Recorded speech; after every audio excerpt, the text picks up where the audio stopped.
Dear friends, in class 9, in quadrilateral chapter, we have the next theorem, that is midpoint theorem. What it says, let us see. The line joining the midpoint of two sides of a triangle is parallel and half of the third side. Now what does that mean? See. If there exists a triangle ABC, triangle ABC is any triangle, and E and F are the midpoints. E and F are the midpoints of these two sides. E is the midpoint of AB and F is the midpoint of AC. See the statement. The line joining the midpoints of two sides. So line joining the midpoints of two sides is EF. This segment EF. This segment EF is, see here, the line joining the midpoint of two sides of the triangle is parallel and half of third side. So this is parallel to third side, that is BC. EF is parallel to BC and EF is half of BC. This is what we have to prove. So let us see how it can be written. So solution, in triangle we are given, in triangle ABC, in triangle ABC we are given E and F are midpoints of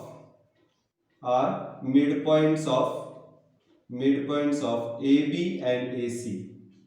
AB and AC respectively. This is given to us. We have to prove that EF is parallel to BC and EF is equal to half of BC. These two parts we have to prove. See here, statement says the line joining the midpoints of two sides of the triangle is equal to or is parallel to third side and is half of the third side. So let us see how it can be proved. For proving this, we construct CD parallel to BE. See the construction? Construction is CD parallel to BE. And we extend EF. Extend EF. We name this point as D. So construction is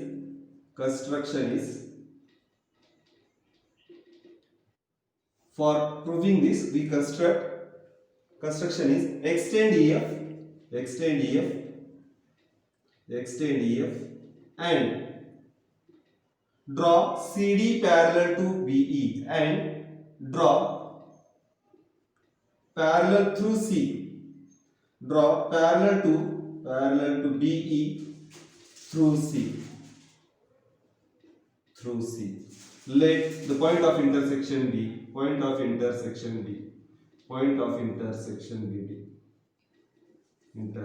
BD. So we are named this point as D.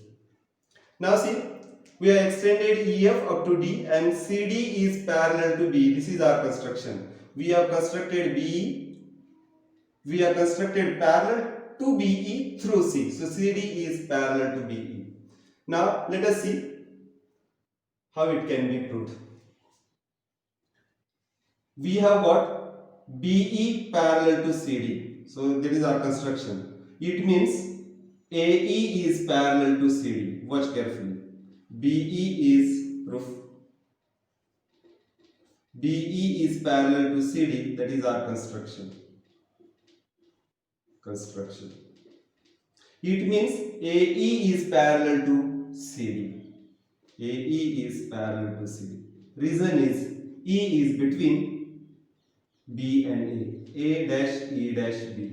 That is, it is read as E is between A and B. So I can write EB is parallel to CD, I can write AE is parallel to CD, I can write AB parallel to CD. Reason is they are the part of the single line. So AE is, when I say B is parallel to CD, it means AE is also parallel to CD and AB is also parallel to CD. Reason is all 3 points are collinear. So we have said AE is parallel to CD. Now watch carefully. When I am saying AE is parallel to CD, it means this angle is congruent. Reason is they are alternate angles. So I will get angle EAF and are equal to EAF is equal to FCD. FCD. Reason is they are alternate angles. Alternate angles.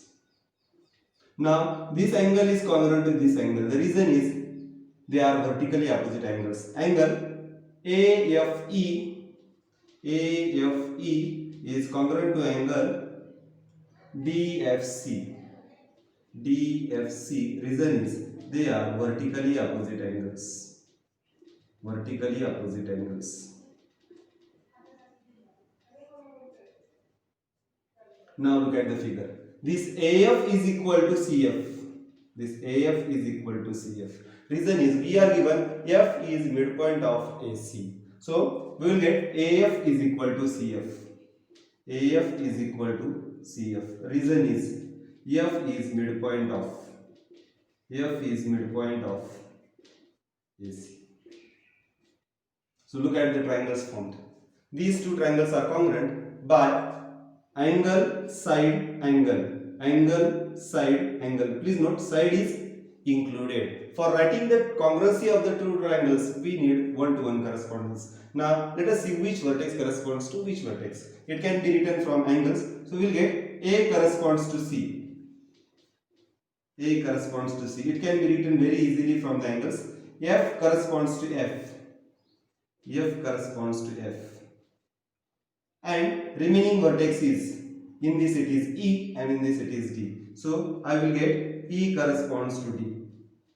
It means triangle AFE corresponds to triangle CFD. Therefore I will get triangle AFE is congruent to triangle CFD. Reason is angle, side, angle test. Watch carefully. I have got these two triangles as congruent. Now, if these two triangles are congruent, it means if you keep them one above the other, their corresponding sides will exactly coincide and the corresponding angles will exactly match. In this case, if triangle AF is congruent to triangle CFD, it means first angle is congruent to first angle, second angle is congruent to second angle, third angle is congruent to third angle. Not only this, but side formed by first two vertices is equal to side formed by first two vertices. Side formed by second and third vertex is equal to side formed by second and third vertex, and side formed by first third vertex is equal to side formed by first and third vertex. So here I need this AE. AE is the side formed by first and third vertex. So I will get AE equals to CD. AE equals to CD. Please note, side formed by first and third vertex is equal to side formed by first and third vertex of the other triangle. They are the corresponding sides, or you can say corresponding parts, corresponding sides of congruent triangles. You can say corresponding parts of. Now if AE is congruent to CD, but AE equals to BE, reason is E is midpoint. We have already said AE equals to BE. AE equals to BE. Reason is E is midpoint of. E is midpoint of. E is midpoint of A. See here. Now AE is equal to CD. AE is equal to BE. It means CD must be equal to BE. Therefore, I will get CD equals to BE. By transitivity, we can say that. By the property of transitivity. By transitivity, we can say that BE equals to CD. Now we have got BE equals to CD. Watch this. These two sides are equal. We have also constructed that BE is parallel to CD. This is our construction. BE is parallel to CD. This is our construction.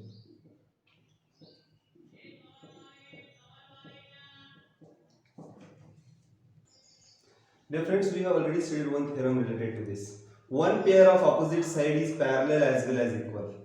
If one pair of opposite side is parallel as well as equal, then we call that quadrilateral as a parallelogram. So we will get as a pair of opposite sides, opposite sides is equal and parallel. pair of opposite sides is equal and parallel, quadrilateral, quadrilateral BCDE, BCDE is parallelogram.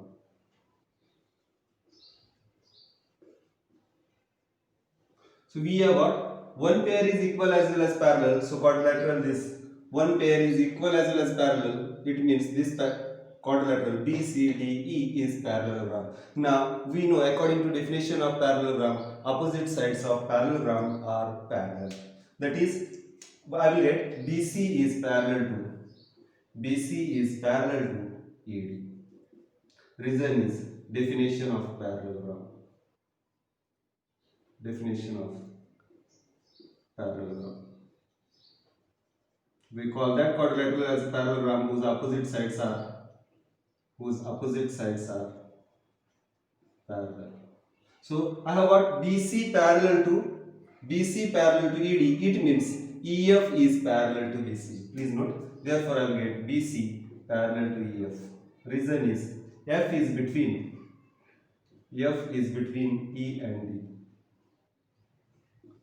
So I can say BC parallel to ED. I can say BC parallel to EF. I can say BC parallel to FD as well. So since these points are collinear, I can use any two names. I have got BC. This is the first part that we have proved. We have to prove that the side formed by joining the midpoint is parallel to the third side. It means EF is parallel to BC. BC is parallel to EF, it means EF is parallel to BC. Now we have to prove that this side is EF is half of BC. We have to prove that EF is half of BC. See now, we have already proved this triangle. Triangle AFE is congruent to triangle CFD. AFE is congruent to CFD. It means its corresponding sides are congruent. So I will get side formed by third and second vertex must be equal to side formed by third and second vertex. That is, these two sides. Side formed by second and third vertex is equal to side formed by second and third vertex. So I will get FE equals to FD. FE is equal to FD. Reason is they are corresponding sides of congruent triangles. We have already proved these two triangles are congruent. FE is equal to FD. Now look at the figure. FE is equal to FD, but FE plus FD is equal to FE plus FD is equal to ED. These two are equal, so I can say that twice FE is equal to ED. Instead of writing FE, I have written EF. So again I am changing this. I am writing twice EF is equal to ED. But ED equals to BC. Watch carefully. They are opposite sides of parallelogram. But ED equals to BC. Reason is opposite sides of parallelogram are equal. Opposite sides of parallelogram are equal. So this I will get twice EF is equal to BC. Now if you divide both equations, this equation by 2, both sides of the equation by 2, I will get EF is equal to half BC. Thus we have proved that EF is a segment joining the midpoints. Thus in a triangle, segment joining midpoints is parallel to the third side and half of the third side. This theorem is called midpoint theorem.